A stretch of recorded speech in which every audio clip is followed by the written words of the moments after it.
Muy buenas noches con todos. A nombre del Consejo Regional Lima, les damos una cordial bienvenida y agradecemos a todos los agremiados y al público en general su participación en las actividades programadas este mes en el marco del 15º aniversario del CAP Regional Lima. Hoy nos reunimos para llevar a cabo la presentación del libro Conversos y Creyentes, la arquitectura del posmodernismo en Lima, autor Juan Carlos Doblado Tossio. Agradecemos al panel que nos acompaña esta noche, el arquitecto Jean-Pierre Cruz, director regional de Asuntos Gremiales y Comunales, el arquitecto Juan Carlos Doblado Tossio, autor del libro, a presentar el día de hoy, y sus invitados, el arquitecto Javier Artadi y el arquitecto José Orrego Herrera. Iniciamos este evento con las palabras de bienvenida del arquitecto Jean-Pierre Cruz, director regional de Asuntos Gremiales y Comunales. Adelante, arquitecto, bienvenido. Gracias, Ángela. Bienvenidos a todos, buenas noches. Esta es la última jornada del aniversario del CAP Regional Lima, donde tenemos el agrado de presentar, no sé si se vaya a ver, no, este libro voy a quitar el fondo porque si no, este libro, ¿no? Eso es para que Juan Carlos sepa que lo tengo. Pero, digamos, esta es la última presentación que hemos hecho de 4 libros que son, además, parte de los eventos que hemos realizado en estas últimas 3 semanas. Empezamos con las 4 jornadas de presentación de proyectos de fin de carrera o tesis de 11 facultades de arquitectura de la región Lima. Hemos tenido también ceremonias de reconocimiento a los que cumplen, a los agremiados que han cumplido 25, 40 y 50 años en el 2020, 2021 y 2022, que no habíamos podido realizar por la pandemia. Además, hemos continuado con nuestra tradición de generar un acervo de entrevistas de arquitectos, digamos, importantes en la historia de la arquitectura del siglo XX en el Perú. Esta vez hemos entrevistado a Miguel Cruchaga, que es el decano de la UPC, entrevistado por Cristina Dreyfus, y a Osvaldo Núñez, profesor de la UNI, entrevistado por Michelle Yona. También hemos tenido 2 conferencias internacionales de Bills y Lion de Chile y de el mexicano Mauricio Rocha, como corolario a la presentación del catálogo de la Bienal y del anuncio y el lanzamiento del concurso curatorial que ya hemos lanzado para designar al equipo curatorial que se encargará de organizar la próxima Vía Lima, la segunda Vía Lima, que se realizará en agosto o septiembre del 2023, del próximo año. Con esto, acabo y doy el pase a Ángela, que va a presentar a Juan Carlos. Juan Carlos, luego la idea es que Juan Carlos haga una breve presentación de su libro y luego una conversación con Javier Artadi y Pepe Orrego.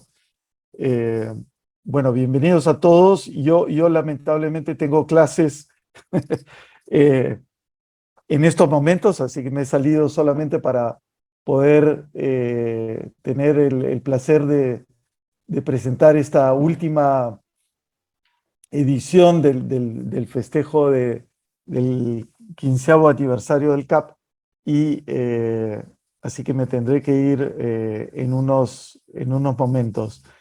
Adelante, Ángela. Gracias. Ok, arquitecto, muchísimas gracias por estar presente en nuestro último evento de este programa de aniversario. Así que me permiten presentar a nuestro invitado el día de hoy, autor del libro Conversos y Creyentes, la arquitectura del posmodernismo en Lima, arquitecto Juan Carlos Doblado Tocio. Él es arquitecto graduado por la Universidad Ricardo Palma, magíster en Ciencias con mención en Arquitectura por la Universidad Nacional de Ingeniería. Fue medalla de oro en el Foro Mundial de Jóvenes Arquitectos en 1993 y miembro fundador de Arquidia. En el año 2006 fue incluido en el Architects Directory de la revista Wallpaper como una de las 25 prácticas más innovadoras. Ha ganado el hexágono de bronce en la Bienal de Arquitectura del Perú en el 2008, ha dictado conferencias en universidades e instituciones del Perú y el extranjero, y su obra ha sido divulgada en publicaciones especializadas de América, Europa y Asia. Es autor, entre las publicaciones, de Conversos y Creyentes, la arquitectura del posmodernismo en Lima, y Arquitectura Peruana Contemporánea, Escritos y Conversaciones. Es profesor de diseño en la Universidad Peruana de Ciencias Aplicadas y en la Universidad de Lima. Sus invitados el día de hoy es el arquitecto Javier Artadi. Él es arquitecto, profesor de taller de diseño arquitectónico de la UPC, ha obtenido premios y reconocimientos de arquitectura nacionales e internacionales y presentado en conferencias sobre su obra en América, Europa, África y el Medio Oriente.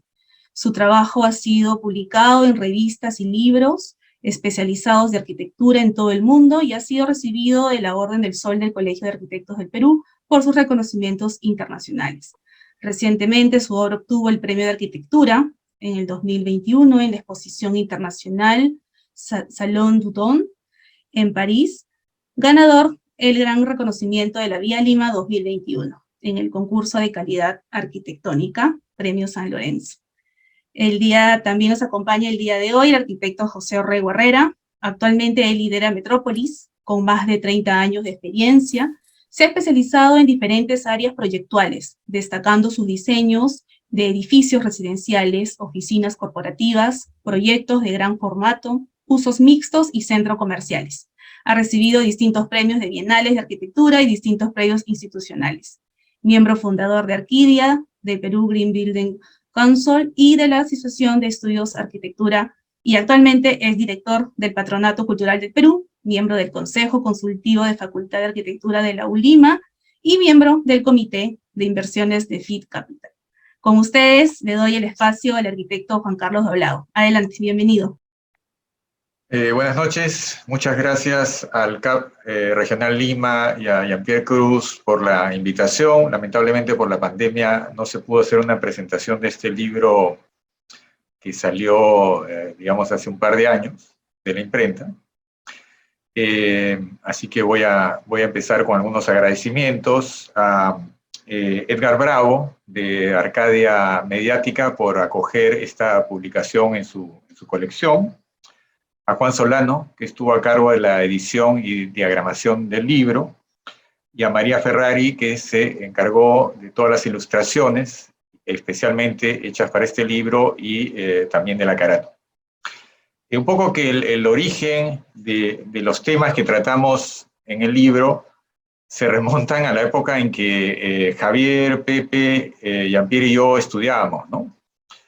El posmodernismo irrumpió en esos años, en particular en los años 80, de una manera que ocupó prácticamente toda la discusión académica y de la crítica arquitectónica tanto nacional como internacional. Entonces, eso es un poco esa historia la que trata este libro, ¿no? He hecho una pequeña presentación que quiero compartir para que la cosa sea un poco más visual.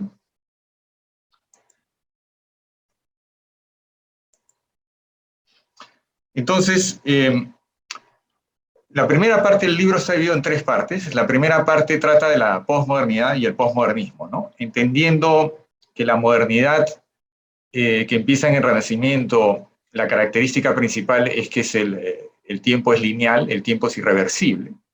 Y eso le da a la modernidad como característica una fe en el futuro y una fe, digamos, en la tecnología, ¿no? A diferencia de una sociedad donde, por ejemplo, el tiempo es circular, ¿no? Primavera, verano, etcétera, o época de lluvia, o época de no lluvia. Entonces, podríamos decir que la modernidad se puede entender como un periodo de tiempo, pero también como una manera de entender el mundo, ¿no? En la modernidad que se inicia en el Renacimiento y llega para algunos autores más o menos hasta mediados del siglo XX, se centra en el hombre y tiene esta fe, como comentaba hace un instante, esta fe en el futuro, esta fe en la tecnología, esta fe en que las cosas cada vez van a ser mejores. La posmodernidad, en cambio, es como una especie de desencanto de la modernidad, ¿no?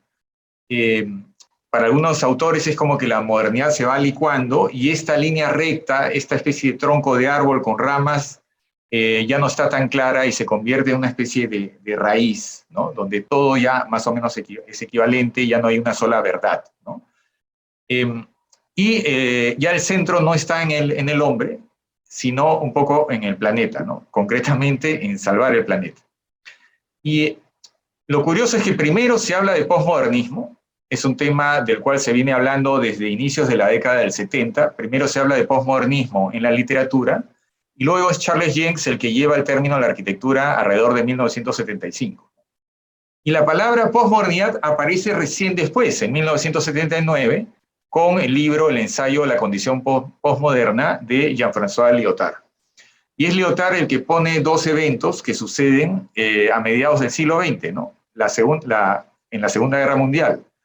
La explosión de la bomba atómica, que pone fin a esta idea de que la tecnología va a hacer las cosas cada vez mejor, y el holocausto judío, que pone en entredicho la humanidad, ¿no? El hombre como centro.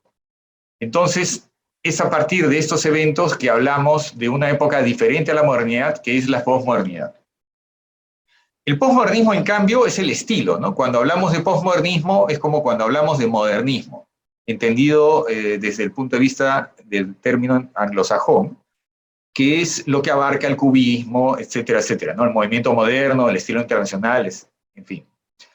El posmodernismo, entonces, lo que abarca es, a partir de los años 60 en adelante, un tipo particular de arquitectura y un tipo particular de arte que toma la historia como una fuente formal, ¿no? Esto lo podemos ver un poco de una manera muy rápida, muy resumida en este gráfico, ¿no? Por ejemplo, acá vemos cómo Frank Lloyd Wright inventa el espacio moderno al convertir una habitación o un cuarto con los muros trabados, con las 4 esquinas definidas, en un espacio, abriendo precisamente estas esquinas, y luego ya cuando hace eso en la época de las casas de la pradera, ¿no?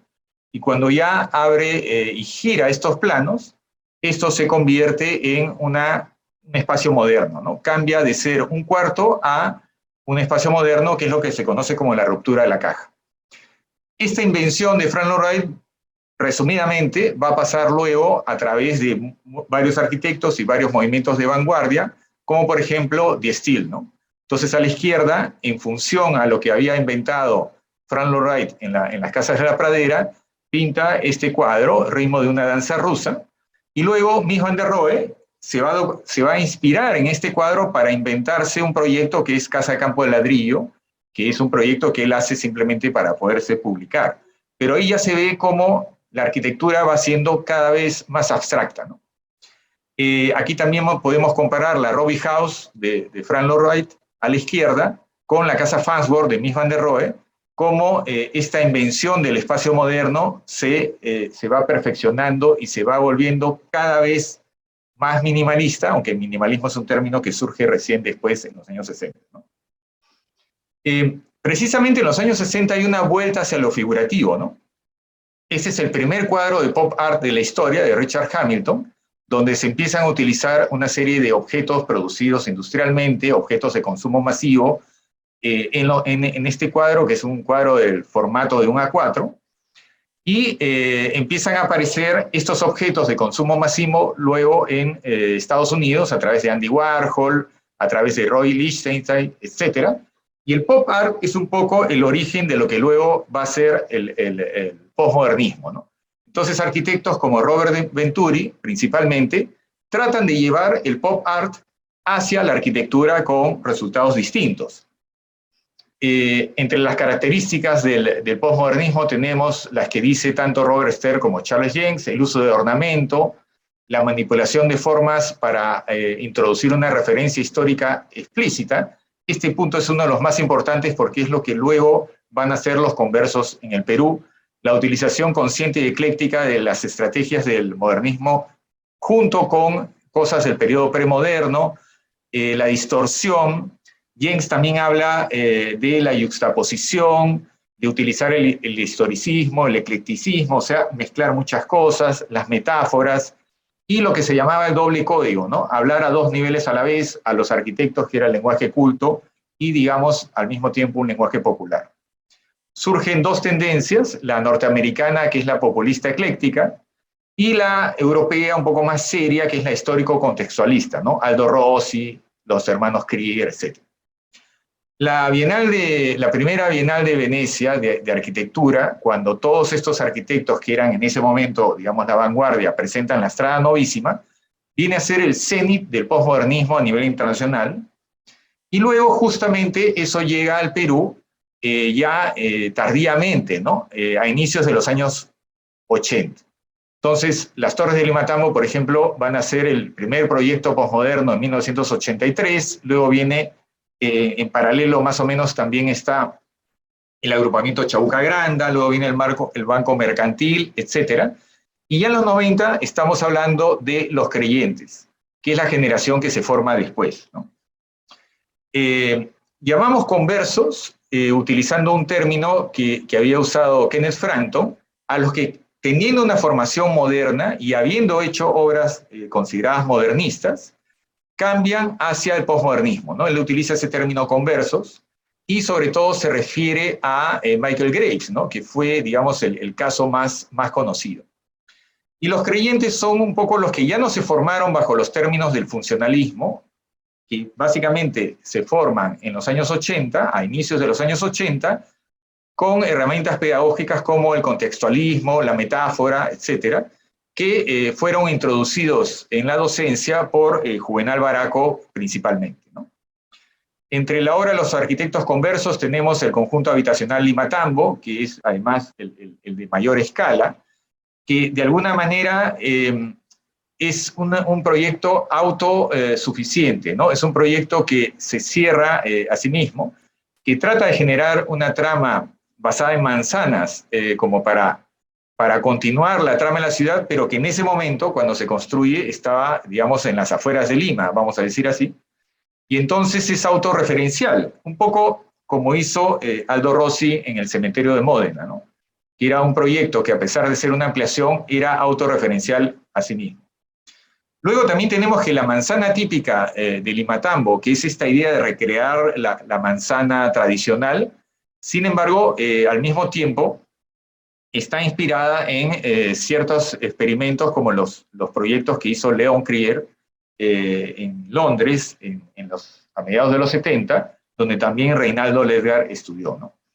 Pero el punto más saltante es que el edificio H, que es el edificio principal de Limatambo, que es el que forma el eje y que es el que diseña Reinaldo Ledgar, de alguna manera tiene estos elementos escalonados en la fachada, que en verdad, como vemos en planta, no responden a un criterio funcional, sino que tienen esta idea de introducir el historicismo a través de la representación de la cultura peruana, en particular la cultura incaica o la cultura precolombina, ¿no? Entonces, de alguna manera, esto ya viene a ser una referencia histórica explícita y, por lo tanto, es un elemento típico del postmodernismo, ¿no? En este caso, por ejemplo, podemos ver la cruz andina, la chacana, como fuente de inspiración. En el caso del agrupamiento Chabuca Granda de José García Bryce, es evidente la reutilización o la invención del balcón republicano, ¿no? A pesar de que en verdad el balcón no es tal, sino que es simplemente el volado de los dormitorios, digamos, del tercer nivel del edificio, ¿no? Obviamente con la idea de incorporarse al contexto histórico del RIMAC. Entonces, además, el edificio también está organizado a la manera tradicional de una casa republicana, ¿no? O de una quinta, por medio de patios, quintas, etc. Acá vemos los primeros esquemas donde la idea era, igual que en un balcón, caminar a través del balcón para entrar a los departamentos. Esto luego fue desechado, y lo que queda es simplemente que el balcón en verdad no es tal, sino que es un elemento claramente también de referencia histórica explícita, que se utiliza como el tercer nivel de los departamentos. O sea, en verdad es simplemente la ventana de los dormitorios que están en el tercer nivel, ¿no?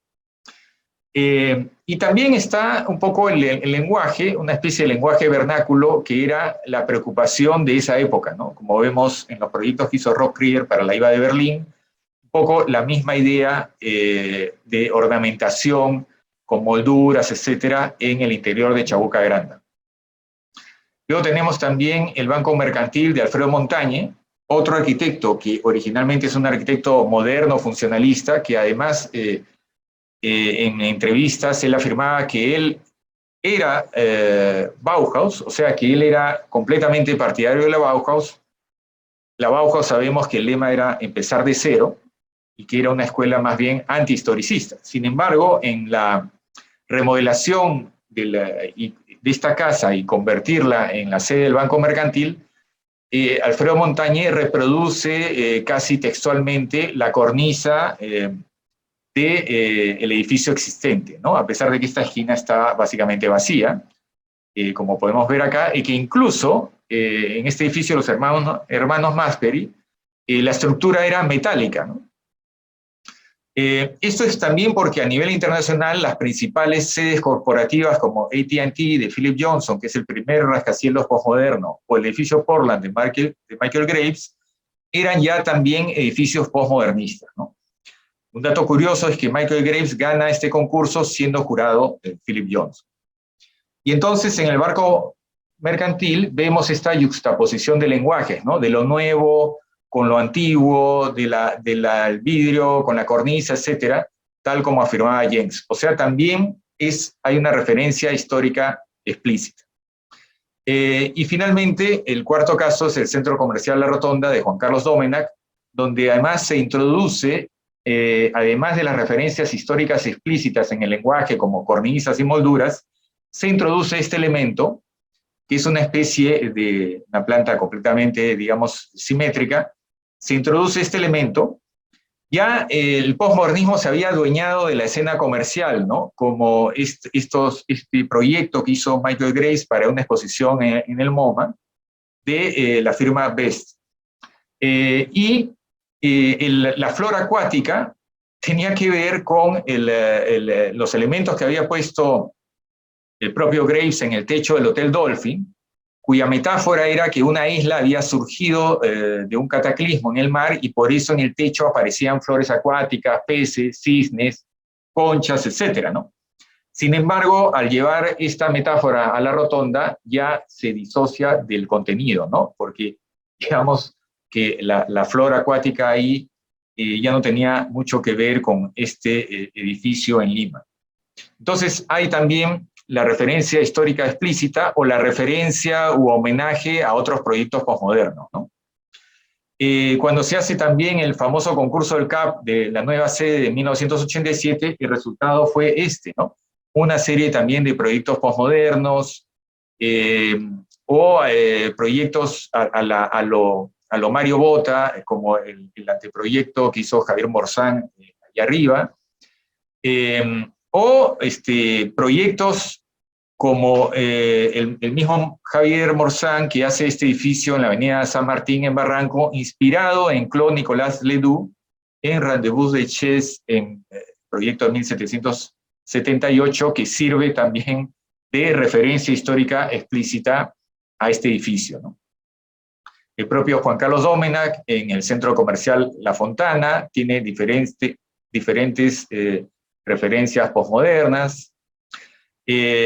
Obviamente también Mario Lara, que sale del contexto de Barranco, donde se justificaba la reconstrucción de la calle, digamos, rosiana, a contextos como San Isidro, por ejemplo, donde esto ya no era necesario, o también un posmodernismo más divertido, más venturiano, como el de Alberto Fernández Dávila, en el Centro Social El Buen Pastor, y otros proyectos como la tienda El Gato, que existía en La Molina, pero que, en fin, ya no está, de clara referencia venturiana, ¿no? Como dije al comienzo, Juvenal Baraco, otro protagonista del posmodernismo en los años 80, fue fundamental, sobre todo a nivel de pedagogía, y ahí es que surge la obra de los arquitectos creyentes, ¿no? Que habían sido formados ya no en el funcionalismo, sino en la metáfora, en la tipología, y aparecen una serie de proyectos que también tienen ciertas referencias posmodernas. Podríamos decir que la reconstrucción de las murallas que plantea Arquidea en Lima se puede cambiar también tendría cierta inspiración rosiana. Aparecen una serie de proyectos como, por ejemplo, el Parque Miraflores, que podría tener una lectura lúdica cercana a Rencoljas en el concurso del Parque La Villette, pero ya no hay la referencia histórica explícita, ¿no? En el Centro Cultural Ricardo Palma podríamos hablar de cierta ornamentación en el uso del color, más, en cambio, una espacialidad completamente moderna, y más bien en las plantas es donde se aprecia una influencia de James Stirling, por ejemplo, ¿no? En su etapa posmoderna. El primer nivel completamente dinámico, el último nivel de las salas de lectura estático, tal como él hizo en la Stadtgalerie, ¿no? Con un primer nivel a la izquierda completamente dinámico y un nivel de salas completamente estático. Luego vemos a Javier Artadi, que en uno de sus mejores proyectos tempranos, Etiquetas Peruanas, utiliza la estrategia del collage, que también era una estrategia posmoderna, la unión de una serie de fragmentos, tal como hacía, por ejemplo, el propio Michael Graves en su etapa de los Five Architects en la casa Schneiderman, ¿no? Pero el collage también era, de alguna manera, una estrategia posmoderna. Vemos acá los interiores.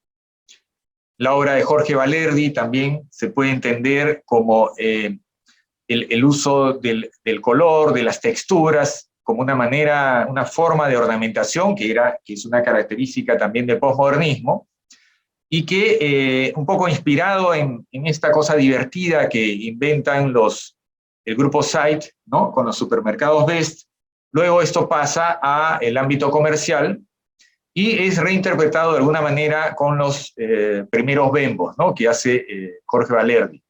Pero acá lo curioso es que se fusiona, por un lado, lo que hablaba Venturi, ¿no? El edificio Pato, porque de alguna manera los bembos uno los identificaba como un sitio donde se vendían hamburguesas, ¿no? Igual que en el edificio Pato de Venturi se vendían huevos de pato, etc. Y al mismo tiempo también es el tinglado decorado, ¿no? Porque es la yuxtaposición de una serie de elementos. Eso es un poco, en resumen, cómo el posmodernismo tiene un desfase cuando ya se está agotando a nivel internacional, empieza un poco en el Perú. Digamos que las últimas obras del posmodernismo ya a nivel internacional están alrededor de los años, a mediados de los años 80, y ya esporádicamente por ahí surge uno que otro proyecto, y sin embargo es a partir de 1980 que en el Perú surge con fuerza el posmodernismo, sobre todo la variante historicista al inicio. Entonces, esa es una rápida y breve y apretada síntesis del libro, y doy pase a mis amigos Javier Artadi y José Orrego, protagonistas también de estas páginas, y además les agradezco por estar presentes este día. Eso es lo que tienen. Javier, puedes empezar tú. Tienes que conectar el micro. Yo le diría a Pepe que haga lo mismo para que podamos tener así una especie de diálogo. Bueno, ¿se me escucha bien? Sí.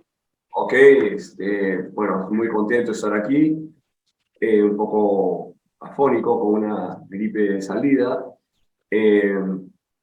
Primero, antes que nada, felicitar a Juan Carlos por el libro. Siempre hacer un libro de arquitectura es todo un esfuerzo para aplaudir en todos lados, pero sobre todo en el Perú.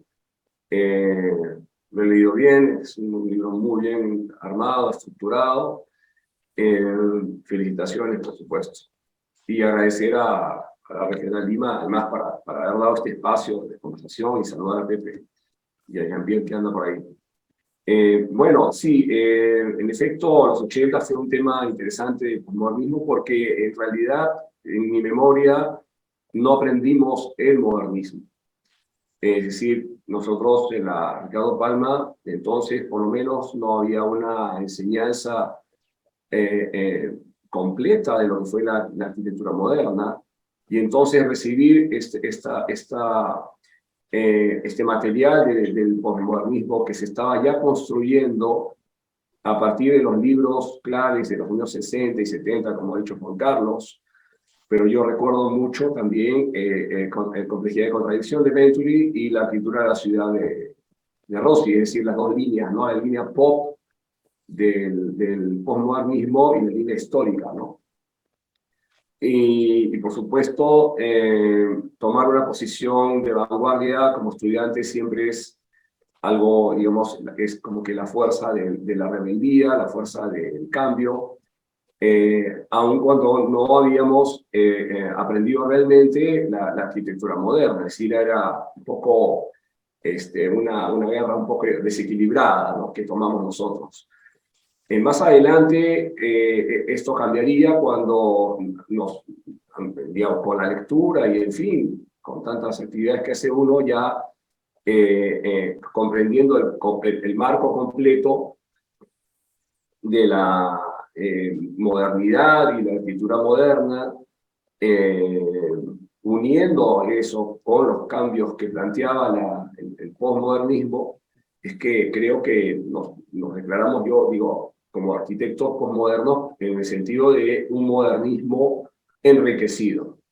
Es decir, en el tema urbano, la arquitectura, pues hay que respetar el pasado, integrarse a él, no romper con el pasado como plantear la arquitectura moderna, etcétera, ¿no?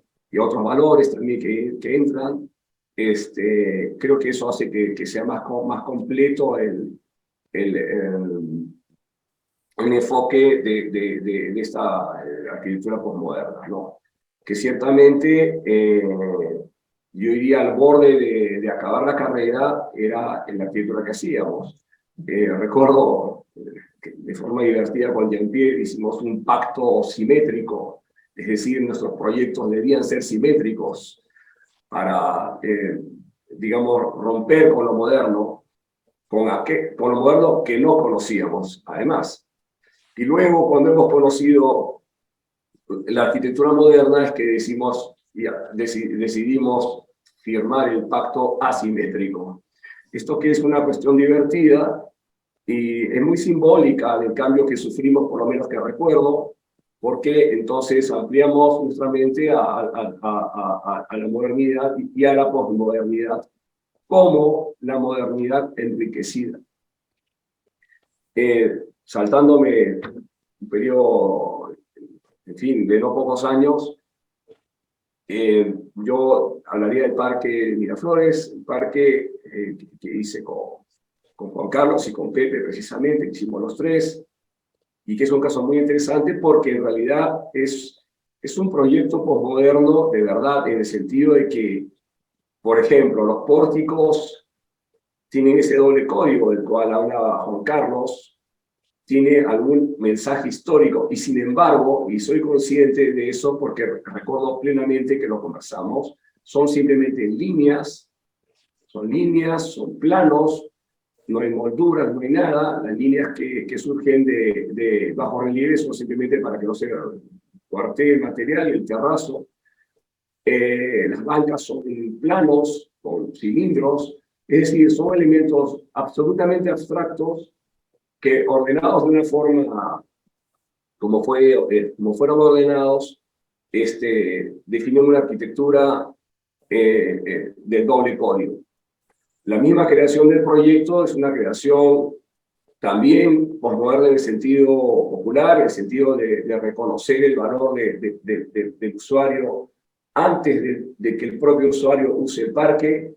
Nosotros pedimos el plano topográfico, evidentemente, a la municipalidad de todo el parque existente, pero singularmente los caminos que la gente había hecho cuando llegaba al paradero y cruzaba el parque, que era como un jardín mal mantenido, y esos caminos que la gente había hecho en el parque, nosotros luego los geometrizamos y los estructuramos con un camino principal que sí hicimos nosotros. Es decir, que gran parte de los caminos que ustedes conocen del Parque Kennedy fueron hechos literalmente por la propia gente.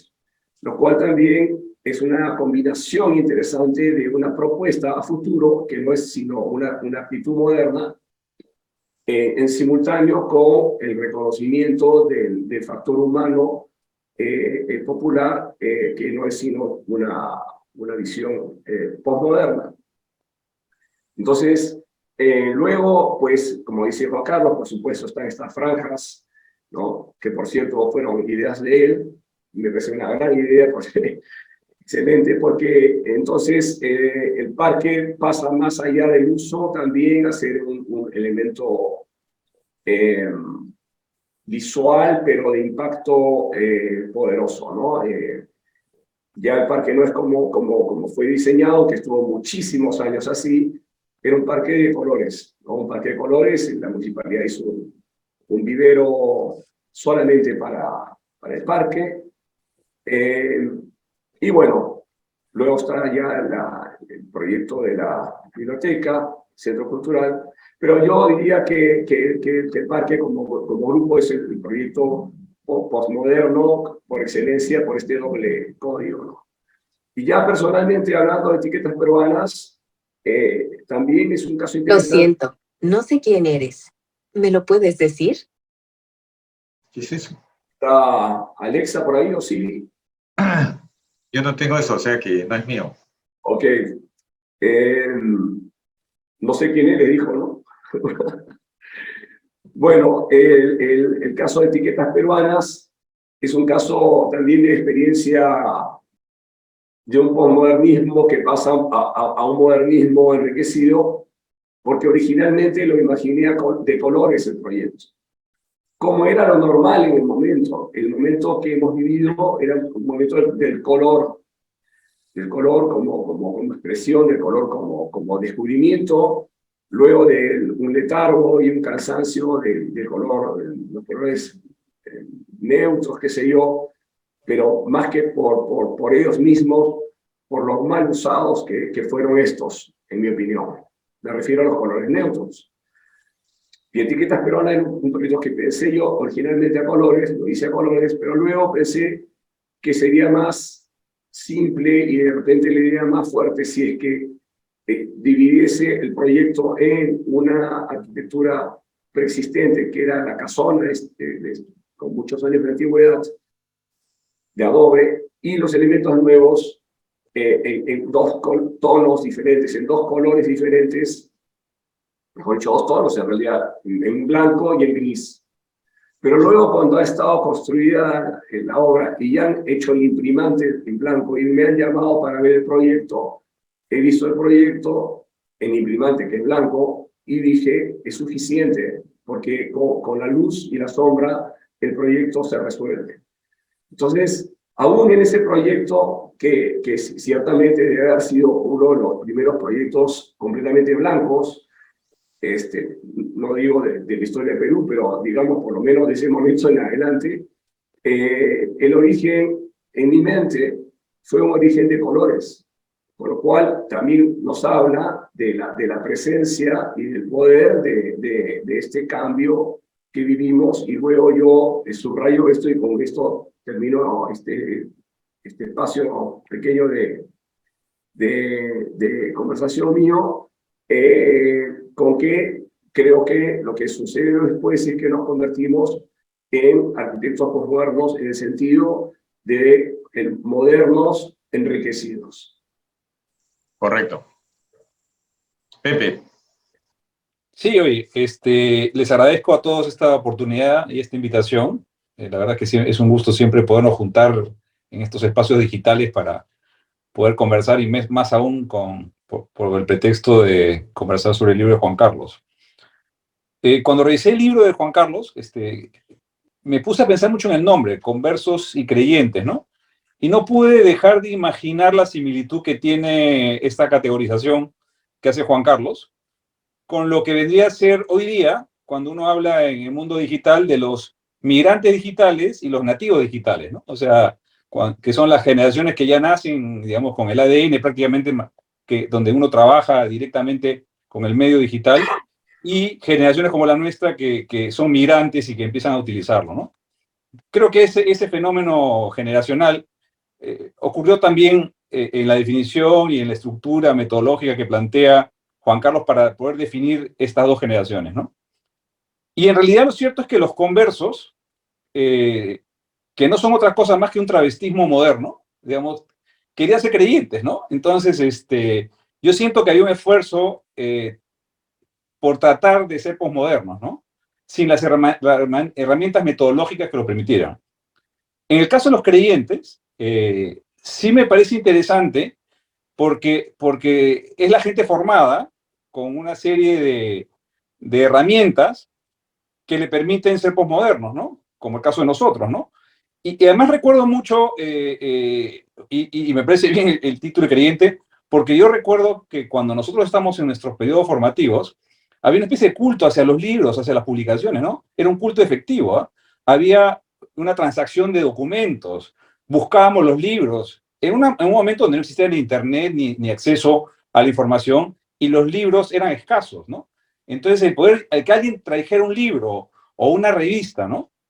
Y las revistas a mí me llamaban mucho la atención, porque quizás las últimas revistas que había visto yo eran ¿cómo se llama? El Equito peruano, ¿no? Era la arquitectura moderna en blanco y negro, ¿no? En fotos en blanco y negro. Y de repente aparecen estas revistas fantásticas con una fotografía coloreada. La Architectural Record empezó a sacar, pues, en la carátula unas fotos espectaculares, y uno no podía dejar de ser seducido por esto, ¿no? Y creo que al final fuimos seducidos por el posmoderno, ¿no? Cuando decidimos empezar a explorar desde la economía escasa y paupérrima en la cual nos encontramos, ¿no? Porque tengan en cuenta que el posmodernismo, perdón, que surge en el mundo en un momento en el que el mundo se vuelve unipolar. Cae el muro de Berlín y el mundo, Estados Unidos declara, pues, que ellos manejan el mundo, y empieza una época muy boyante en la economía americana, ¿no? Y el posmodernismo en la arquitectura no se convierte más en otra herramienta potenciada por el consumismo, ¿no?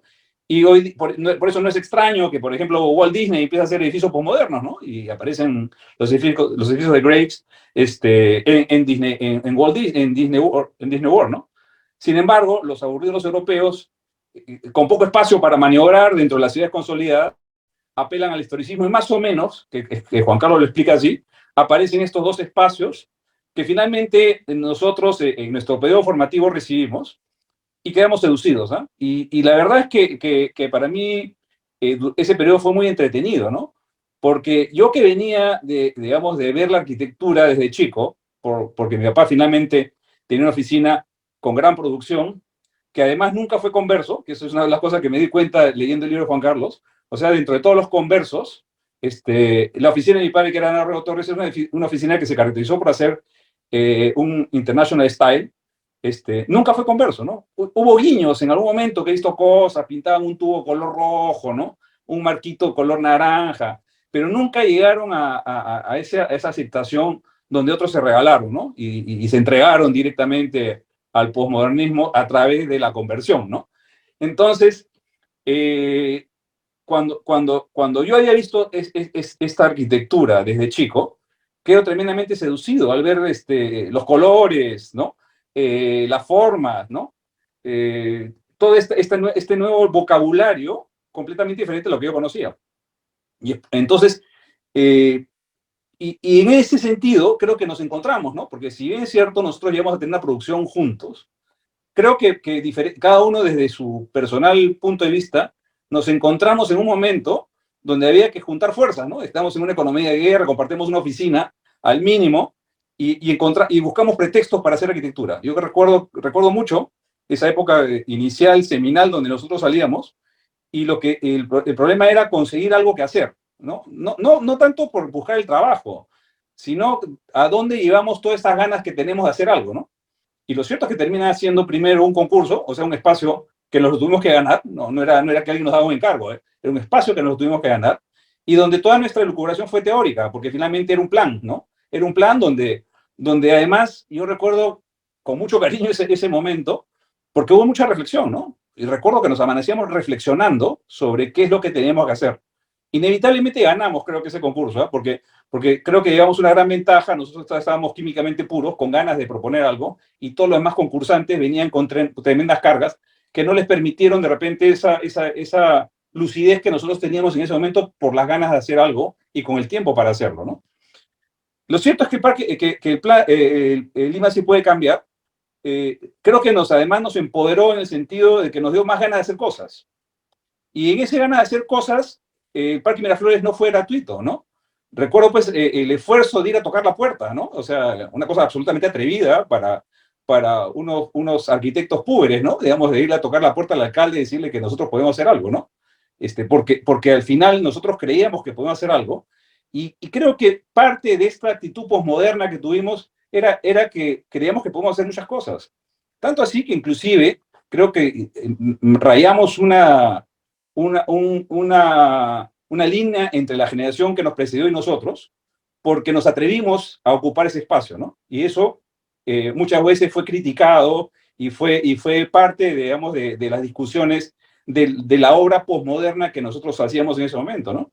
Yo recuerdo en algún momento, que ahora lo veo en perspectiva y leyendo el libro de Juan Carlos me acuerdo, que además nosotros publicamos en El Comercio muchas de las cosas que hacíamos, ¿no? Y no sé por qué se dio esa situación, pero dio la oportunidad de explicar y contar los proyectos que hacíamos, ¿no?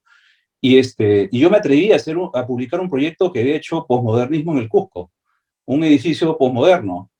Y recuerdo que el siguiente miércoles, que salió ese miércoles, salió Cartucho Medio Quesada y hizo una editorial alrededor de esa publicación, ¿no?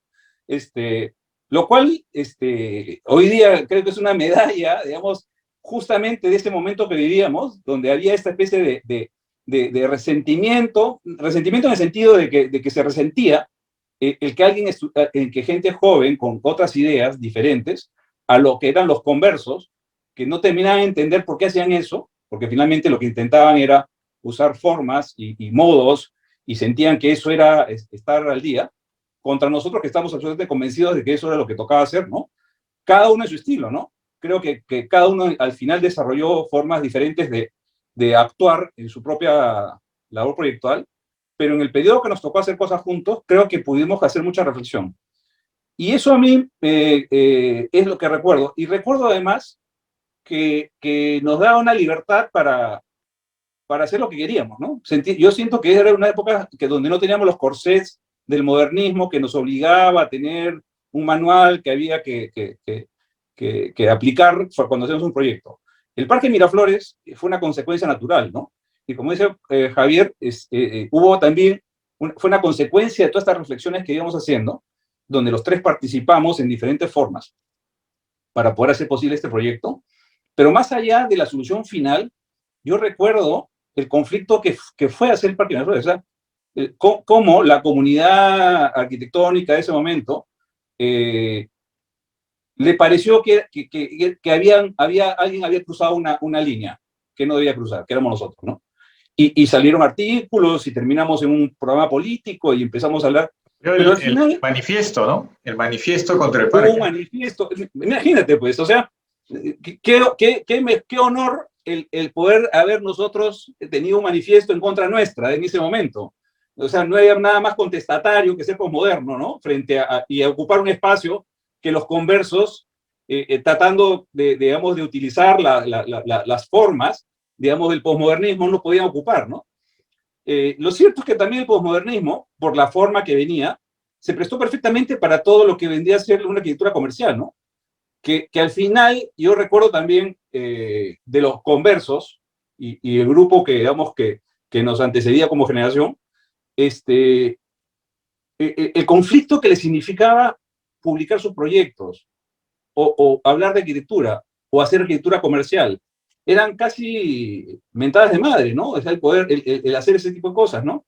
Y el publicar está mal visto, ¿no? Hoy día de repente parece raro, hoy día no creo que no haya ningún arquitecto que no tenga un Facebook o una página de Instagram donde ponga sus proyectos, ¿no? Pero eso estaba mal visto, ¿no? Y creo que era por eso, más allá de la producción que tuvimos, creo que era esta actitud que tuvimos que nosotros y que nosotros nos enfrentamos a una serie de, digamos, del establishment en ese momento y que además nos permitió hacer cosas diferentes, ¿no? Ya cada uno, y el Parque Miraflores para mí era un proyecto, y yo todavía no termino de entender cómo un alcalde en ese momento creyó en nosotros, con una idea, porque el encargo original, si ustedes recuerdan, fue hacer una reja, ¿no? Porque en ese momento, ¿qué estaba pasando? Veníamos del terror, estamos en pleno terrorismo, los parques se enrejaban, lo cierto es que hasta ahorita queda el Parque Reducto enrejado, y el Parque Miraflores iba a ser exactamente lo que le corresponde, lo que fue el Parque Reducto, ¿no? El Parque Reducto sigue con las rejas. Al Parque Miraflores le tocaba hacer las rejas el Parque Reducto. Ese era el encargo, hacer la reja del Parque Reducto para el Parque Miraflores. Por eso es que de repente pensó que todos los arquitectos jóvenes podrían perfectamente hacer la reja del Parque Miraflores, ¿no? Y recuerdo, pues, con Javier la discusión de la punta de la reja, por ejemplo, el ponerle la chapa redonda en el terminal de la reja y que no fuera una reja, sino fuera una verja, y que la verja estuviera retirada 50 centímetros para bajarle la presencia, ¿no? Y no se sintiera, y estuviera un pedacito de jardín delante de la reja. Todo eso fue una reflexión que tenía por objeto suavizar el encargo, finalmente, que era la reja. Y de contrabando nosotros pusimos la alameda, el paisajismo, la franja, los pórticos fue otra discusión, ¿no? Que hasta, digamos, hasta el final, el mismo alcalde dudaba, porque mucha gente decía que no correspondía, ¿no? Que por qué iban a hacer esos elementos, ¿no? Y que nosotros siempre temerosamente hemos esperado en qué momento les ponen las letras que diga Municipalidad de Miraflores, ¿no? O sea, es un elemento absolutamente moderno. Siempre el temor que prevalece hasta ahorita es que en qué momento aparece un alcalde que le pone las letras en el pórtico que diga Miraflores, ¿no? Y terminan poniéndole pancartas, banderolas, pero creo que nadie se ha atrevido todavía. Ya la pusieron. Ya está escrito y no sé qué. Claro, claro. Porque es esa especie de horror al vacío, ¿no? Que digamos, de no soportar el espacio abstracto y la solución moderna o posmoderna, como la quieras ver, ¿no? Finalmente creo yo que después del posmoderno que vino una especie en el mundo de pedir perdón, ¿no? Por haber sido posmoderno, hay estudios, pidió perdón por escrito, por haber sido posmoderno y haber hecho arquitectura posmoderna. Algunos trataron de disfrazarse y decir, no, nosotros somos tardomodernos, y aparece ese término, ¿no? En algún momento, tratando de enjuagarse, pero yo creo que fue una época muy entretenida y muy reflexiva, más allá, digamos, de las soluciones. Y me llamaba mucho la atención, y eso creo que es el valor del libro, que, digamos, que creo que con mucha rigurosidad tú has hecho. Hay dos edificios que figuran en el libro que tú has hecho. Uno es el edificio del AT&T, el edificio de Philip Johnson, La Cómoda, y el otro es el edificio de Portland, ¿no? En algún momento nos tocó nos pidió algún cliente intervenir en un edificio importante posmoderno acá en el Perú. Y me puse a buscar qué es lo que correspondía hacer en un edificio posmoderno hoy día, cuál es la intervención que toca, de cómo lo podrías modificar o cómo lo puedes intervenir. Y me puse a investigar y vi, por ejemplo, que el edificio Portland fue un edificio que se ganó un concurso. Portland es una ciudad insulsa. El edificio más importante es el edificio Portland. O sea, Portland sin el edificio Portland no es Portland, en Ohio. Entonces, era un edificio que en un momento se hizo con muy pocos recursos, es un edificio que se estaba cayendo a pedazos, y es un edificio que iban a demolerlo, y surge un movimiento diciendo que no, que ese es un edificio que tiene un valor por haber sido posmoderno y la época que se hizo, además que ya era emblemático de Portland. Y han gastado el doble de lo que costó el edificio en recuperarlo. O sea, han puesto ya los materiales de buena calidad y han recuperado el edificio en su imagen original posmoderna, ¿no? En el caso del edificio AT&T, pasó otra cosa similar, ¿no? El edificio AT&T, no sé, es vendido a un inversionista, y este inversionista compra el edificio y decide remodelarlo, y llama a Snoeta, que son esta oficina ¿cómo se llama? Noruega, de arquitectos. Y Snoeta hace una intervención donde no se atreve a cortar la cabecera de la cómoda, pero sí perfora todo el primer piso, porque es un edificio, era un edificio tremendamente oscuro. Si se recuerdan, el edificio de la base son como unos portiquitos muy pegados, casi la proporción lleno y vacío es 50% y el lobby es muy oscuro, y además tiene unos mármoles muy oscuros. Y ahí empecé a leer esta discusión que había en Nueva York alrededor de que si eso era correcto, haber intervenido ese edificio. Y eso me hace pensar en qué momento, así como existe patrimonio moderno, los edificios posmodernos serán patrimonio en un momento, y seguramente cuando alguien haciendo un ejercicio académico decida buscar cuáles son esos edificios que deben ser patrimonio posmoderno en el Perú, tu libro seguramente será un buen documento de referencia para empezar a explorar cuáles son esos edificios que deberían ser ¿cómo se llama? El patrimonio posmoderno y cuál es el valor finalmente que tenía. Yo creo que la explicación y la rigurosidad con lo que tú has trabajado da un sustento para explicar por qué esta arquitectura es valiosa, ¿no? Y eso creo que es uno de los grandes aportes de tu libro, ¿no? Gracias. Bueno, sí, definitivamente, de lo que ambos han dicho, creo que un punto de inflexión fue el concurso Lima sí puede cambiar, ¿no? Donde también participó Tony Rubio. Creo que a partir de ese momento a nosotros nos permitió madurar como grupo y, por supuesto, la suerte que tuvimos fue que en Miraflores pudimos lograr construir muchas de estas ideas a proyectos urbanos de relevancia pública, ¿no? Un poco al revés de lo que suele pasar en la vida de un arquitecto. O sea, nosotros empezamos casi con proyectos urbanos y luego hemos ya derivado a proyectos públicos. Y empezamos con una gran escala, lo cual fue increíble, ¿no? Porque es algo que luego no ha vuelto a pasar en el Perú, por lo menos. O sea, que un grupo empiece a hacer 3, 4 o 5 proyectos en una misma zona, en un mismo distrito, ¿no?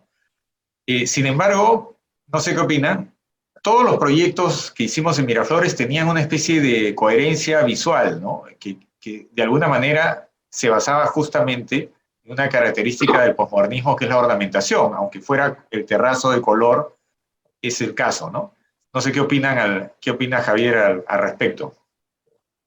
Bueno, sí, es que lo que pasa es que ya estamos hablando un poco también ya de Arquidea, que de repente no por casualidad ha coincidido que nos hemos reunido. Ellos dicen, Dios los cría, ellos se juntan, y ha habido esta coincidencia de nosotros y con los demás integrantes, con Carlos Pestana, con Tony Rubio y con Jean-Pierre Cruz, los 6, que empezamos esto, y haya coincidido con este cambio, ¿no? Me hace acordar al libro Outliers, que recomiendo leer, que explican que estas cuestiones generacionales a veces son súper coincidencias, ¿no? Como guardando todas las instancias, la generación de Bill Gates en fin, todos estos expertos en computación, que si hubieran nacido antes no había la tecnología, y si hubieran nacido después ya hubieran estado tardes, digamos. Es decir, hemos tenido un poco la suerte del momento, ¿no? Del momento para conocernos y para estar en el cambio, este cambio y esta información que llegó, como bien han dicho ustedes, en esos libros y en revistas, y nuestro interés, además, por leer, es decir, por la cultura. Creo que es muy importante también indicar eso, ¿no? Que nosotros estábamos muy metidos en el tema cultural, no en vano organizábamos eventos de arquitectura, conferencias, concursos, teníamos programas en la radio, Sol Armonía. Entonces, había un entrenamiento, ¿no? A mí lo que me parece interesante es que nosotros empezamos en el posmodernismo, ya, digamos, entendiéndolo primero como el cambio y la rebeldía, pero luego me parece un poco más maduro después como la arquitectura moderna enriquecida. Entonces, ese punto de partida nos ha llevado a arquitecturas personales, como tiene que ser, pero que son el crecimiento de ese momento. Diría que la generación anterior no llegó a ese camino, porque ellos fueron, digamos, de un modernismo que se debilitaba, se encuentran con un posmodernismo que llega, son conversos, como los has definido, y luego tienen que recuperarse, ¿no? Como Steve Mary, como dice Pepe, para recuperar lo que eran antes de la conversión, ¿no? Lo cual es un camino extraño, por lo menos para mí, y seguramente para ustedes, que hemos tratado de construir algo, ¿no? En línea moderna, en el sentido de tu dibujo, Juan Carlos, en línea recta, ¿no? O sea, digamos, ir avanzando desde un punto de origen, ¿no? Y no con estos retrocesos o avances. Pero ciertamente todo este momento para la nueva generación se focaliza, yo creo, en el parque, porque el parque primero es un proyecto público, no es un proyecto desconocido, es un proyecto conocido. Luego es un proyecto que también da un mensaje político metropolitano, porque el parque ya no es un parque vecinal, es un parque para toda la ciudad. ¿Entendiendo? Entonces es una comprensión de que Miraflores ya no era más un distrito vecinal, sino un distrito, hoy en día creo que es hasta internacional. Cada vez que voy a Miraflores veo holandeses por todos lados. Es decir, es ese cambio que nosotros tuvimos la visión, me parece, guardando ya un poco, dejando de lado la modestia, la visión de comprender qué tenía que ser ese proyecto en el momento preciso de este postmodernismo que es el tema de tu libro. Ahora, yo creo que fuimos muy atrevidos, ¿eh? En el sentido de que cuando nosotros hicimos el Parque Miraflores, hicimos lo que nos dio la gana, literalmente. No es que el alcalde o alguien nos dio un programa, me dijo quiero acá tal o cual cosa. Hicimos lo que nos dio la gana. Porque mientras cumplíamos con la reja, ese fue el pretexto para poder hacer lo que queríamos, que era hacer el camino, el anfiteatro, los pollitos para sentarse, los pórticos, ¿no? Entonces, creo que esa libertad que venía, que era parte de este soltarse las trenzas del posmodernismo, del modernismo, es parte de esa solución. Y lo cierto es que nos pusimos tan atrevidos que en los siguientes proyectos creo que nos pusimos más atrevidos. Lo que pasa es que ya esos proyectos ya no existen. Los baños que estaban en el Cine Julieta, los otros baños que además ya fuimos mucho más atrevidos en las formas y en los colores. Porque a diferencia del Parque Miraflores, que hay una especie de monomaterial, ¿no? El piso, y casi no nos atrevimos a mezclar muchos materiales, y casi el piso y el pórtico, que era un terrazo escobiado, y por ahí la reja, no hay más materiales. Cuando empezamos a trabajar estos pequeños pabellones, porque yo creo que ya estaban porque era un pabellón de baños en el Cine Julieta, en Petit Ars, en el parque de María Reiche, que empezamos a jugar con unas cuadras, en el parque, digamos, del Malecón Grau, ¿no? Nos pusimos atrevidos. El Parque Quinto Centenario, que luego se volvió Grau. Centenario, que esa es una situación bastante singular, ¿no? O sea, nos piden diseñar un parque para el Quinto Centenario y en el camino le cambian el nombre al Parque Grau. Entonces, toda la concepción de América y el balcón que mira hacia el mar termina con un dado, con un busto de Miguel Grau, y dejó de tener sentido toda la interpretación que habíamos hecho, ¿no?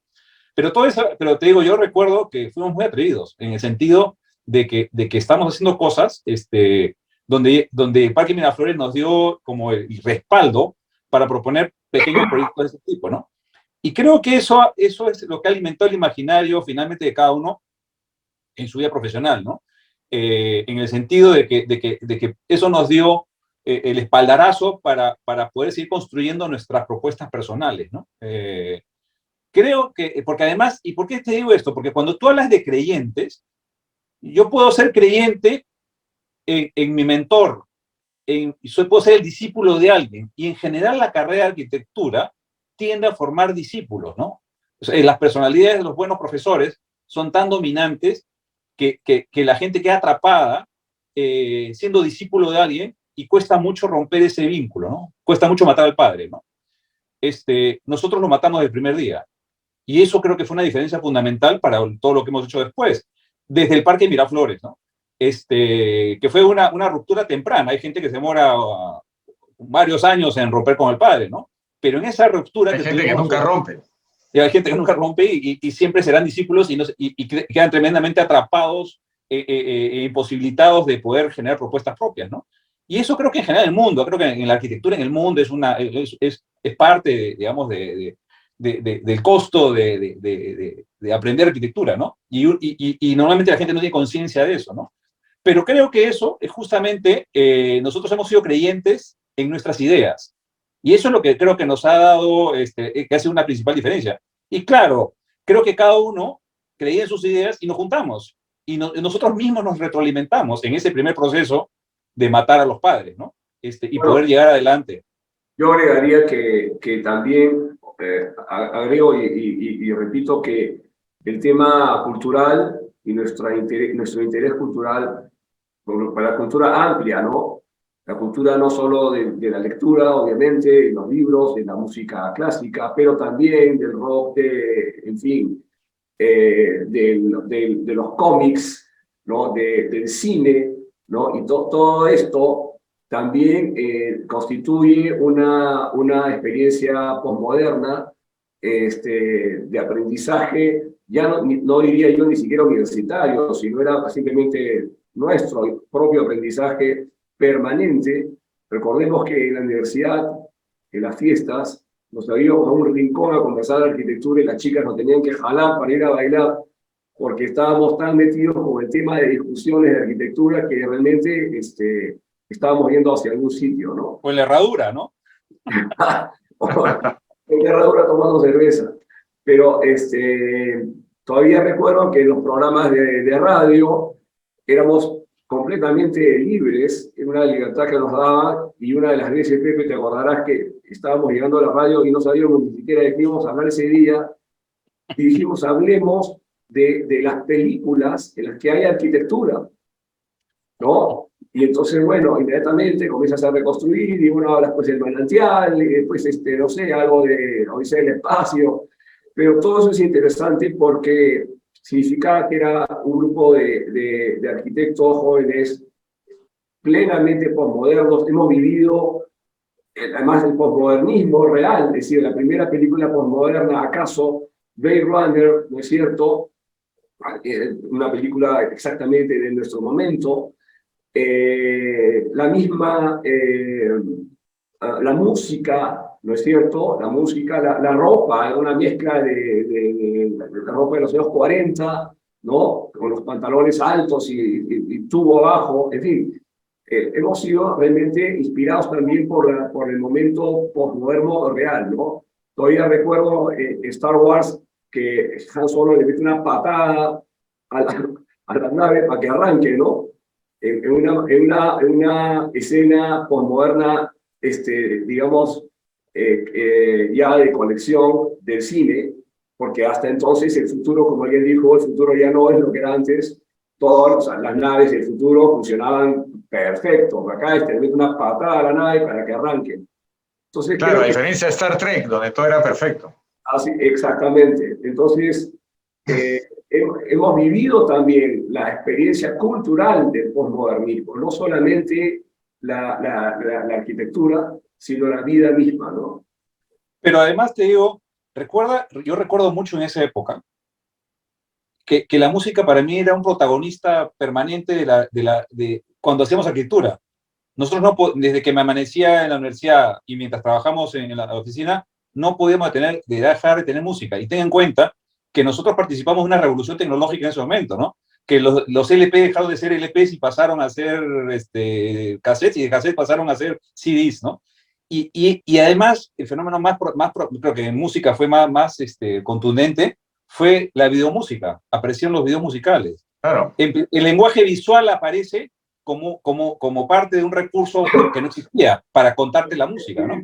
Y la estética era posmoderna. O sea, la generación de los videos de música de los 80 era una estética de arquitectura posmoderna, porque inevitablemente el lenguaje visual tenía algo de arquitectura, ¿no?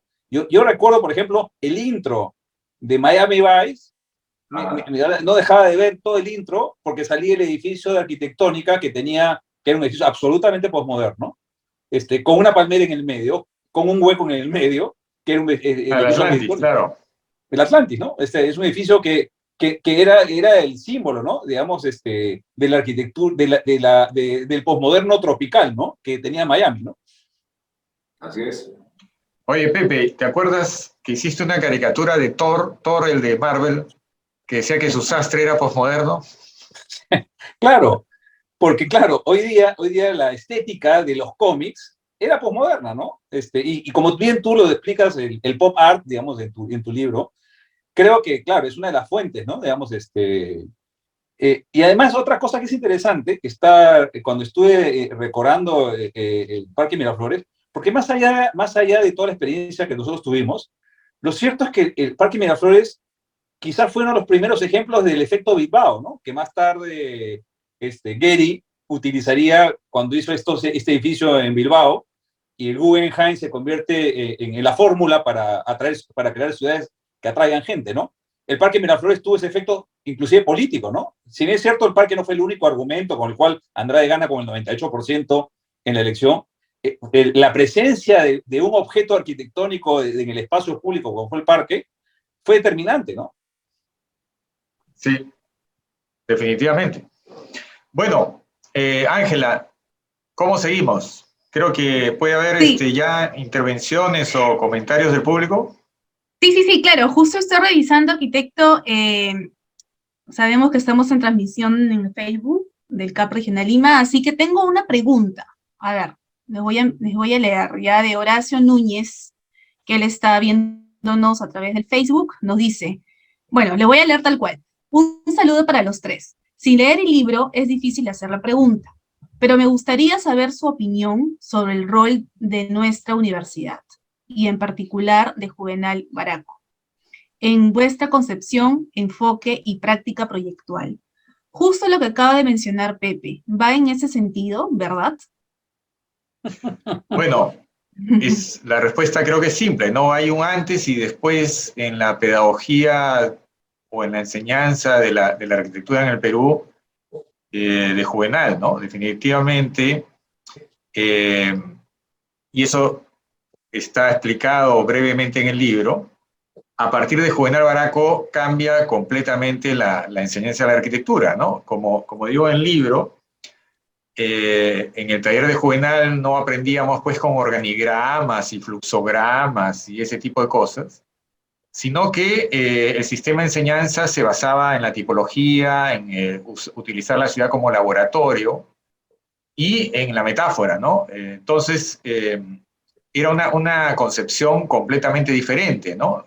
Cuando, por ejemplo, Juvenal inventa esto de volver un cuadro tridimensional por medio de una maqueta, o cuando tenías que leer un poema y a partir de eso hacer una biblioteca, etcétera, etcétera, eran eventos que te hacían pensar de una manera completamente diferente a la tradicional.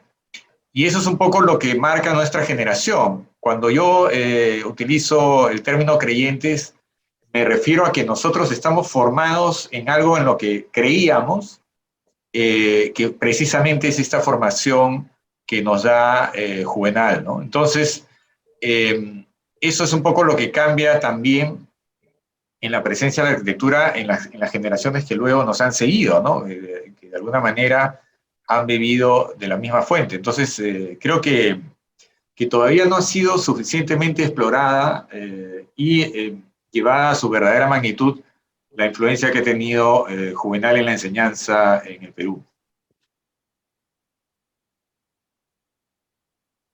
Bueno, pero siempre se puede matar al padre, ¿no? yo agregaría, luego, y siempre lo digo, Juvenal debe ser uno de los mejores profesores de arquitectura, yo creo que del mundo, no estoy exagerando, y lo sintetizo diciendo que lo es no porque enseña arquitectura, sino porque te enseña a ser arquitecto, que es lo más difícil. Sí, yo creo que, solamente para redondear, yo creo que es muy difícil enseñar arquitectura. Y creo que Juvenal quizás es uno de los profesores más completos, ¿no? En ese sentido, ¿no? Yo creo que dependiendo de cada persona, Juvenal te da la oportunidad de sacar lo mejor de cada uno para ser arquitecto, ¿no?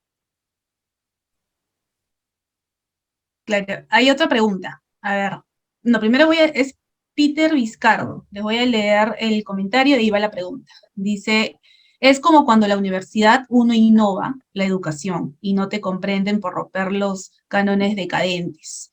Excelente presentación, de hecho compraré el libro cuando tenga, así que aprovechemos, arquitecto Juan Carlos Doblado, en que nos diga dónde podemos conseguir el libro.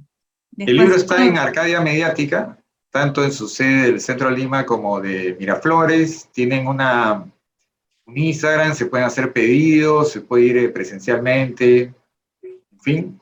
Ellos están a cargo de toda la distribución del libro y forma parte de las publicaciones de arquitectura que han hecho ya anteriormente, ¿no? El libro de Enrique Siriani, entre otros, el mío, o sea, me refiero a uno anterior que hicimos hace unos años, 4 casas, y otros libros que están en proceso por Edgar, ¿no? Edgar Bravo, que está elucubrando qué otras publicaciones va a hacer. Sí, él siempre está ahí, con todos los arquitectos. Listo, voy a continuar. Nos dice, felicitaciones y viva nuestra profesión. De ahí su pregunta.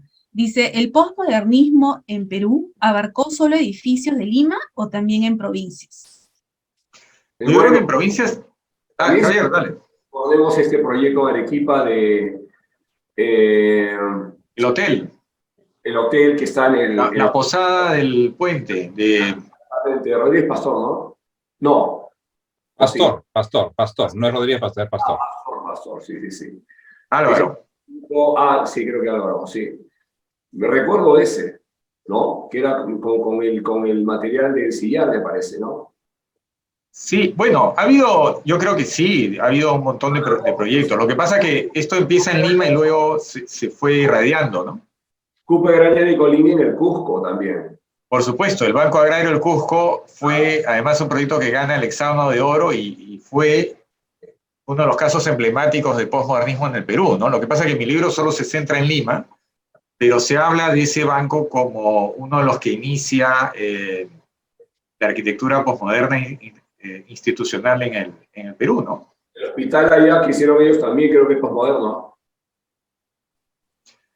Y bueno, lo curioso es que, ya aprovechando la pregunta, se sigue haciendo edificios posmodernos, ¿no? Como los que está haciendo ahora Robert Stern en San Isidro, por ejemplo, que ha hecho como 4 edificios que son claramente posmodernos. Digamos que el posmodernismo prevalece, ¿no? De vez en cuando reaparece, y eso por no hablar ya del posmodernismo criollo, ¿no? El posmodernismo local, que está presente en todo nuestro país. A ver, hay otra pregunta, si no hay más que agregar.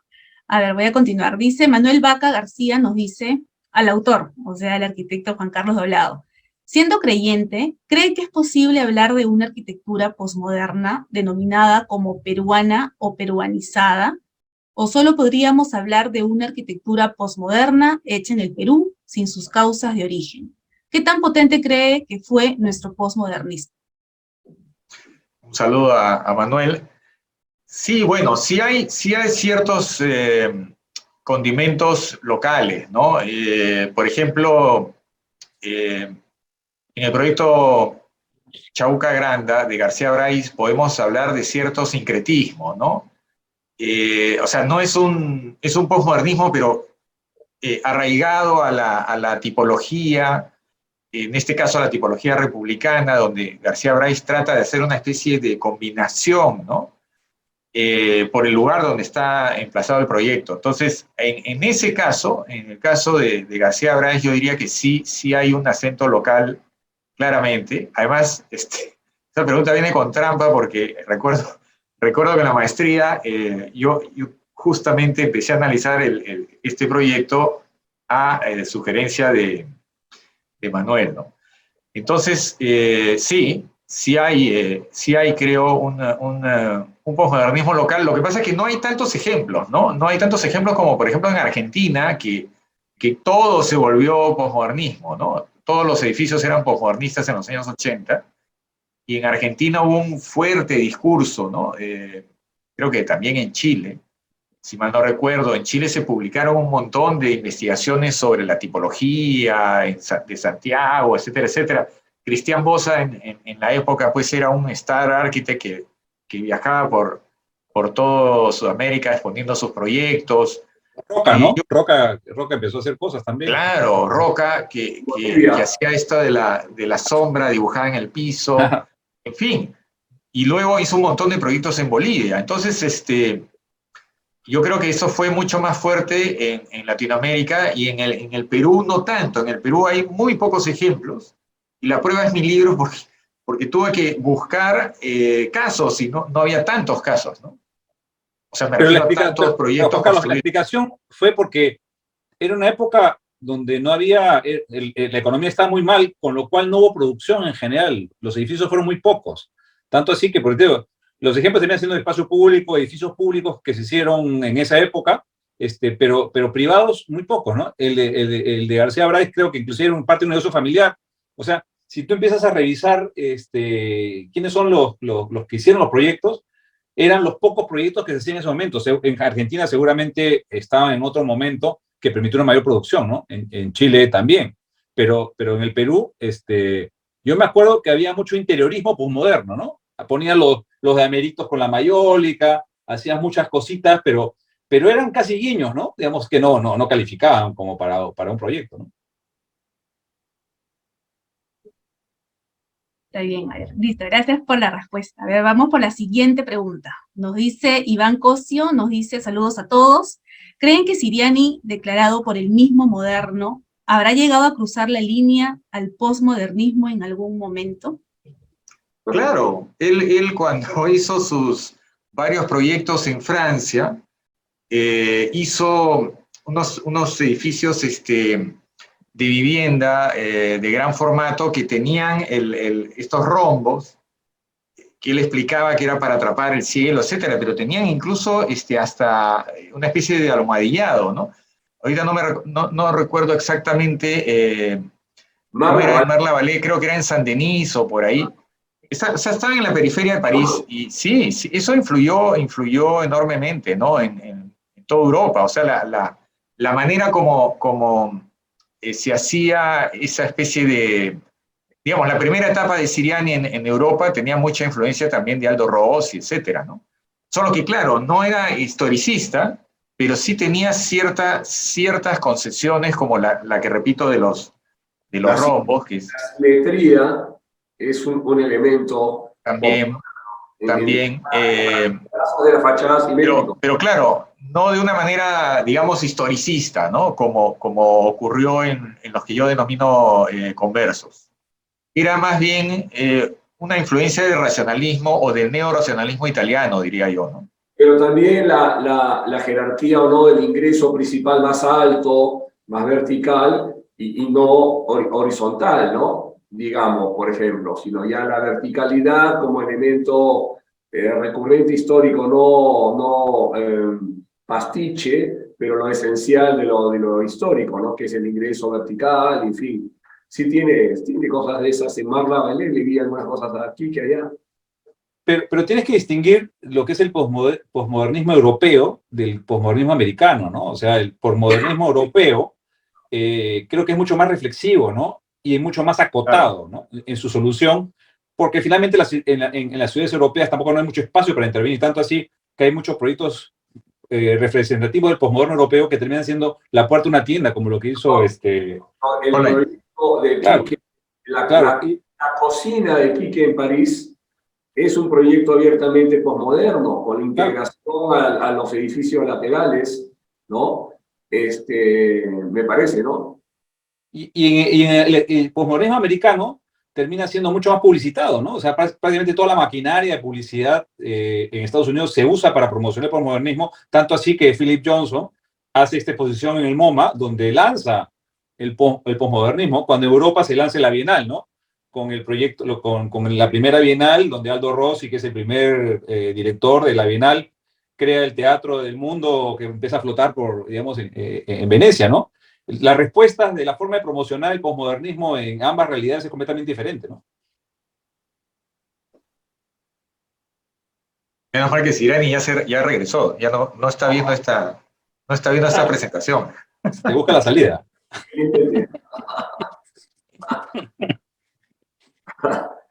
Vamos revisando otras preguntas. Voy a en el Facebook. No hay más preguntas, arquitecto. Muy bien, Revisando. quiero agradecer una vez más al CAP Regional Lima por este esfuerzo y por todas las conferencias que han hecho antes, la de Patricia Siriani, etcétera, porque, digamos, es un esfuerzo por difundir el debate y las ideas de nosotros los arquitectos, por contribuir al debate cultural, por elevar el nivel también. Agradecer también una vez más a Pepe Orrego y a Javier Artadi, no solamente mis compañeros pues, de tantas aventuras arquitectónicas en tantos años, por acompañarme en esta noche especial. Muchísimas gracias, arquitecto. Algo a los invitados. Agradecer a Juan Carlos haber hecho el libro. Primero porque es un libro muy, muy importante y agradecerle también por invitarme, ¿no? A estar acá con ustedes. Sí, yo recomendar el libro. La verdad es que he compartido con Juan Carlos todo el procedimiento y celebro mucho la rigurosidad, además, digamos, de Juan Carlos. Solo la historia que me ha contado de cómo ha conseguido las fotos y el celo y la selección de llegar hasta la fuente original para poder conseguir el material es un esfuerzo encomiable, ¿no? Yo lo felicito, digamos, a Juan Carlos por esta publicación y como le digo, yo creo que será un libro que puede servir de base para otras cosas en el futuro, ¿no? Exacto, muchísimas gracias. Hay una pregunta, bueno, una recomendación, ¿no? Dicen que sería bonito cerrar con esto lo que nos han solicitado, con ustedes tres, ¿no? Los invitados de hoy. Nos dice las recomendaciones para los nuevos arquitectos. A ver, y con eso ya La recomendación cerramos. es tener paciencia. Es una profesión de largo aliento. Los primeros proyectos o las primeras obras demoran en llegar a veces. Y perseverancia, ¿no? Hay que seguir. Hay que hacer todo lo posible para que los proyectos se hagan. Si hay que ir a la municipalidad, hay que ir a la municipalidad. Si hay que volver a presentar la perspectiva al cliente porque pidió cambios, hay que volverlo a hacer. O sea, hay que hacer todo lo posible para que los proyectos se construyan, que es la esencia de nuestro trabajo y que así podamos contribuir a la sociedad. Sí, bueno, y lo que puedo decir es que no es una carrera, digamos, donde uno pueda dudar, ¿no? Si uno ha decidido continuar esta carrera, no puede estar en el camino dudando si está estudiando lo correcto o si está haciendo lo correcto. Como dice Juan Carlos, es una carrera de largo aliento. Esto yo a veces converso con gente joven en mi oficina y les digo que esto es cuando la gente está un poco apurada por tratar de hacer proyectos, pero esto es igual que ser un doctor que tiene que aprender a operar el cerebro. Uno antes de cortar, de empezar a cortar, pasan 10 años para empezar recién a hacer alguna intervención. La arquitectura es similar, o sea, este es un proceso de aprendizaje muy largo, donde además se demanda mucha energía para poder encontrar la satisfacción. Pero una vez que uno llega al proyecto y lo ve terminado, creo que compensa todo el esfuerzo que se ha hecho durante toda la carrera. Bueno, yo añadiría que mi recomendación, que es la que siempre les doy a los futuros arquitectos, es que lean mucho no solo arquitectura, sino lean mucho de todo. Tener a la mano tan fácil los pensamientos de los seres humanos más brillantes de toda la historia no tiene precio. Y eso, aunque uno no quiera, influye en su forma de pensar, en su forma de crear, y luego para una disciplina de diseño que está en el lado flexible, donde uno prácticamente puede hacer cualquier cosa, como lo vemos diariamente en nuestra ciudad y acaso en todos lados, para poder precisar lo que uno hace y hacerlo con una idea, nada mejor que conocer la cultura, ¿no? Y creo que es la lectura. Ok, muchísimas gracias entonces nuevamente a los tres arquitectos por estar el día de hoy. Así que, bueno, ya cerramos la sesión. El arquitecto Jean-Pierre no nos pudo acompañar hasta el cierre. De hecho, tiene unos compromisos. Así que, nada, muchísimas gracias nuevamente y los esperamos en una nueva fecha.